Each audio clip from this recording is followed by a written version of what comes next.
Code అమల్లో ఉంది. ఇప్పుడు ప్రజెంట్ మనం వెహికల్ చెకింగ్లో భాగంగా బెదరాంపల్లి దగ్గర ఉన్నటువంటి యొక్క హైవేలో మనం చెక్ చేస్తుండగా మనకు 4 కంటైనర్స్ ఇక్కడికి రావడం జరిగింది పోలీస్ స్టిక్కరింగ్ తోటి. ఇవి మనం వెరిఫై చేసినప్పుడు ఆపి కొచ్చి నుంచి, కేరళ రాష్ట్రం కొచ్చి నుంచి హైదరాబాద్కు వెళ్తున్నట్టుగా మనం ప్రాథమిక సమాచారంలో తేలింది.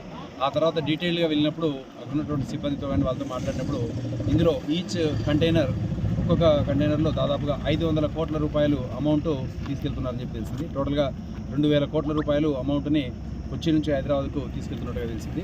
ఆ తర్వాత ఈ యొక్క ఎలక్షన్ కమిషన్ గైడ్లైన్స్ ప్రకారము ఎఫ్ఎస్టీ టీము, అట్లాగే డిస్ట్రిక్ట్ కలెక్టర్ గారికి, ఎస్పీ గారికి, డిఎస్పీ గారికి, మన రిటర్నింగ్ ఆఫీసర్కి అందరికీ తెలియజేసి, డిస్ట్రిక్ట్ ఇన్కమ్ ట్యాక్స్ డిపార్ట్మెంట్ వాళ్ళకు కూడా తెలియజేసి వాళ్ళ సమక్షంలో మొత్తం వెహికల్స్ అన్ని చెక్ చేసి ఇంట్లో ఉన్నటువంటి క్యాష్ ప్రాపర్గా వెళ్తూ ఉందా లేదా అని చెప్పేసి చెక్ చేసి వాళ్ళ కన్ఫర్మేషన్ తీసుకున్న తర్వాత ఈ యొక్క 2000 కోట్ల రూపాయలు ఆర్బీఐకి హైదరాబాద్లో డిపాజిట్ చేయడానికి తీసుకెళ్తున్నారని చెప్పి తెలిసింది.